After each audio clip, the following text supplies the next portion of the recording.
Yo, what is good everybody? It's your boy the Strongest Wizard, and tonight is indeed fight night. We have ourselves yet another GD01 match here for you guys. We have myself on the left hand side rocking out that Wing Gundam, the Shenlong version to be precise, against Tower's very own Wing Gundam. And spoiler alert, yes, it does include Shenlong as well. It's just such a really great card in this deck, honestly. I did lose die roll, which he ended up making me go first, so we see the double pass coming from either side. Or from both sides, and on level 2 we're gonna see the overflowing affection coming down. This is a draw 2 trash 1. Now this is a godsend, this card. Main reason why, my opening hand after Mulligan didn't have a ramp card in it. No first contact, no wing, so very fortunate for me to grab a first contact out of the top 2 there. And I was thinking to myself, man, okay, hopefully with the draw 2 turn 1 and 2 plus overflowing affection, I definitely hope I can find a ramp card. So we're gonna see the first contact finally coming into play, now sitting at level 4, and Tower also sitting at level 4 thanks to that EX resource. We're gonna tap 3 for that Wing Gundam. He's gonna ramp an EX resource, and this is quite good for himself just because, man, sitting at 5 resources already is really good. Only unfortunate part about that is 2 of them are EX resources. And so we're gonna start things off here with the 1-cost search. Now the 1-cost search isn't going to let us search the top 5 for essentially is a green unit or a pilot. So that's really good stuff. And with the Shenlong having that in the deck, it's just more ways to kind of grab more units. It's just way more consistent. So we're gonna go ahead and grab the Wing Zero off of that. You can never go wrong with an extra Wing Zero. But we are gonna drop the Shenlong, and Shenlong just kind of tells my opponent, hey, don't even think about dropping a blocker. Don't even think about dropping a level 3 or lower blocker, because you know I'm gonna get rid of it. So he's gonna go ahead and tap 1 here for that base. Now, funny enough, Tower didn't make a mistake. He actually played the base and drew off the top of his deck. He put it back right afterwards, but it happens. It's our first locals. Now, even though it is finals at locals, keyword locals, it's not a big deal, right? You just put it back, you get the top of your shields, call it a day. But we are going to see the pair with the Wufei going into face there, getting rid of my EX base. And I actually really like this play. Main reason why is because the Wufei is really good. But the main reason why, and this particular reason is really good, is because it becomes a 4-3. And if I swing with my my Shenlong, we actually trade. Which is really unfortunate. I get a breach 4, which is quite good, but the fact that we trade just kind of sucks. And we're gonna tap 4 here for probably one of the biggest plays in the whole entire game. He plays a Deathscythe on exactly 6 with 2 EX resources. That means he's dropping down from level 6 to level 4, and this is a really big deal. Main reason why is because he just set himself back essentially almost 2 turns. I am now at 6 resources, so he's playing kind of an uphill battle. If he has Wing in his hand, which he does, he can't even play it next turn since he'll be at level 5. So we're gonna go ahead and trade into this this Wing.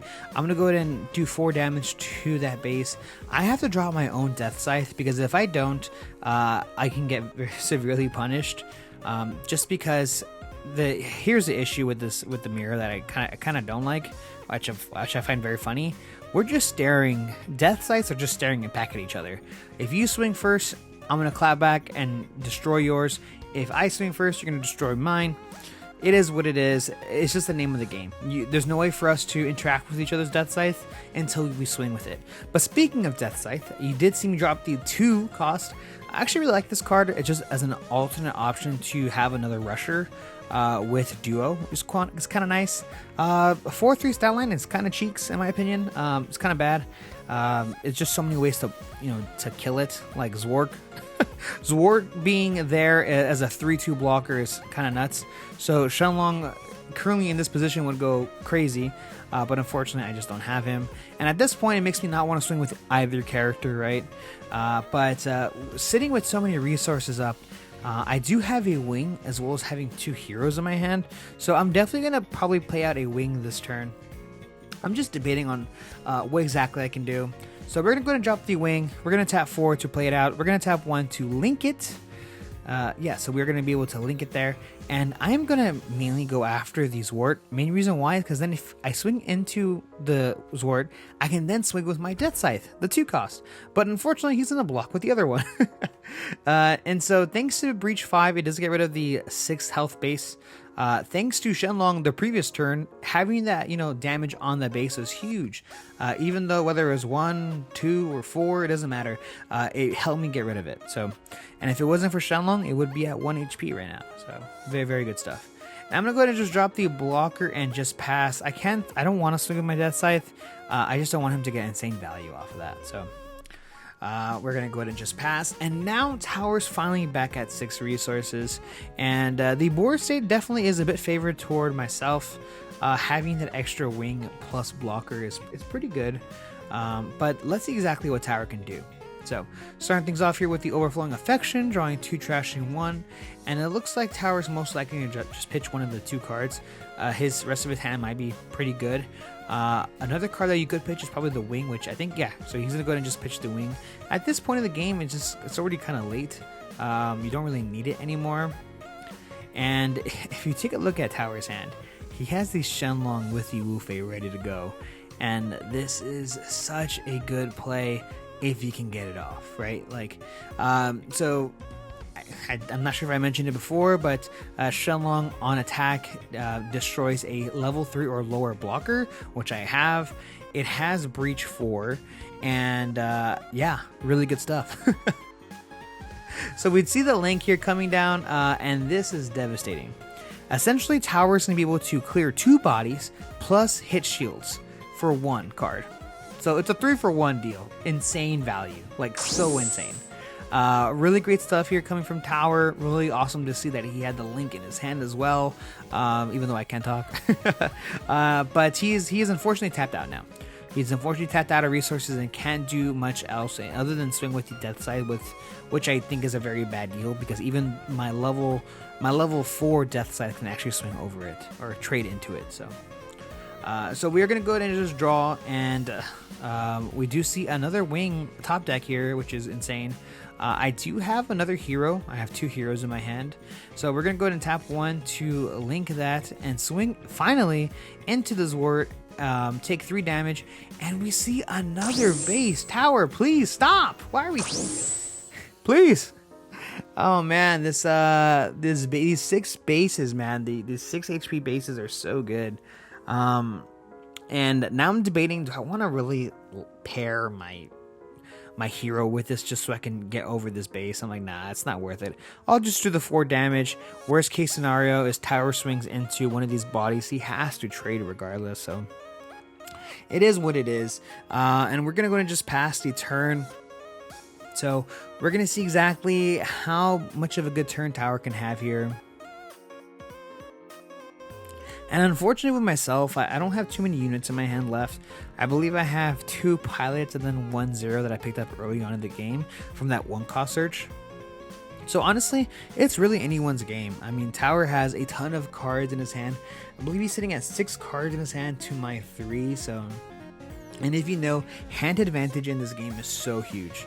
It can be really what sets people apart, what sets games apart. So yeah, I mean, that's literally the main reason why blue-white is so good, right? Just so much consistency, so much draw. So it looks like Tower is deciding to trade into one of these bodies here. Obviously, you go for the wing. No way you go for the repair Deathscythe. I know the repair is scary, man. The repair is... totally kidding. That ability is so useless on that card. But yeah, so we are going to go ahead and trade into the wing. And now Tower thinking about his play, and he actually just might double drop. I don't think he has a pilot now, so it looks like he's going to go ahead and tap 4 resources to play out the Shenlong, and then he's going to go ahead and tap 2 for that Lfrith. Really good stuff. I don't have a blocker set up, but this obviously kind of, it's kind of telling me, hey, don't set up a blocker. And I really want to swing with these characters, with these units. So we're going to start things off here with a 4 going into this base here. And I totally understand why Tower doesn't want to block, just because I essentially destroy his blocker, and then he doesn't destroy me, so I would have 1 HP left, which is pretty big. And also at this point, I'm just gonna swing with my Deathscythe, man. I've been that man has just been babysitting the board this whole entire game. We do see these work coming down from the burst. Well, no burst, it just goes into the trash, right? But I have the double drop here. I have Deathscythe into Shenlong, and this is really good stuff. One of the main reasons why I was able to finally swing with a Deathscythe is because I had another one in hand. So even if he tries to get a little spicy with me, I'm ready for the counter attack. So, but it looks like finally Tower has the duo Deathscythe combo ready to go, locked and loaded. I just have to make sure I have a pilot to do so on the following turn. So Tower just taking a second to decide exactly how he wants to swing, what he wants to do. And it looks like we're going to go ahead and tap 4 resources for that unit there. We're going to go ahead and link it, that duo, with the Deathscythe. We're going to ramp 1 resource rested, and then this allows us to get first strike, obviously, and along with the ramp. And he can actually go into my Deathscythe and take no damage from it, which is obviously insane stuff. And it looks like we're going to go ahead and do so. So we're going to get rid of the Deathscythe, clean up the board a bit. We're going to trade into the other Deathscythe, breach 4, and he hits into a duo. So unfortunate coming from Tower's side, giving me the duo so that now I can just swing into his Deathscythe. And he only has 3 resources up. So obviously whatever he has in his hand is just very expensive. Can't play it out. And I have in my hand, funny enough, I have 3 different I literally have 3 different pilots and then the 0. So we're gonna go ahead and swing into the unit there. I should take 2 damage I'm sorry, I don't swing into the unit. I swing into shields, which pops the blocker. Getting punished for not swinging with that blocker is pretty big. I swing with first strike into the Deathscythe, which is huge. And now I'm going to go ahead and just drop the 0. I'm going to take 3 damage on my own body, my own unit. Main reason why I'm doing so is because setting up a body with high maneuver is strong. There's no way for Tower to interact with my standing 0. And if he wants to try to swing over the Deathscythe, he needs Deathscythe plus duo to do so. And at that point, I think I'm okay. Like I said, I have 2 pilots in my hand right now. So he's currently sitting at 10 resources, of course. And if you look at his hand, he's got it all. The boy has it all. The time for him to kind of catch up is now. So we're gonna go ahead and tap 4 for that Deathscythe. We're gonna link it with a duo. We're gonna swing over my pair and my less rarity pair. And then he's gonna go ahead and drop a wing. We're gonna link a wing with Heero, swing into my Shenlong. We're gonna breach 5, plus he's gonna take 4 damage. Breach, and we do not have any burst. And we're gonna just pass since we're all tapped out now. So he has 1 card in his hand, and it's also Deathscythe, so hopefully he doesn't get a pilot. And at this point, I have 3 shields left, and it would be a lot for him to, obviously gain 2 pilots plus 2... oh man. It would be a lot for him to get 2 pilots plus 2 units that have Link. But he actually grabbed a Heero off of the very top, which is not a Link for Deathscythe, but his top deck was. So... really tough stuff. And here's my thing. I have 3 cards in my hand and every single one's a pilot. If Tower is unable to establish a base or a blocker, then I just win the game. Because as long as I grab a green unit, I just win, right? So we're gonna go ahead and see the 0 with the Link swinging into my 0, which he only takes 5 damage, very unfortunately. We're gonna swing into shields. I'm gonna go ahead and take it, no burst option there. Second shields, no burst option there. And we're gonna pass the turn. And do I top deck a green unit? Yes, I do. 0 with the Link, and it's gonna end the game there. So yeah, all I needed was any green unit because I have 2 other pilots. So thank you guys so much for checking out this channel as well as this video. I really do appreciate it. And stay tuned because I have a ton of new Gundam content coming out soon. See ya.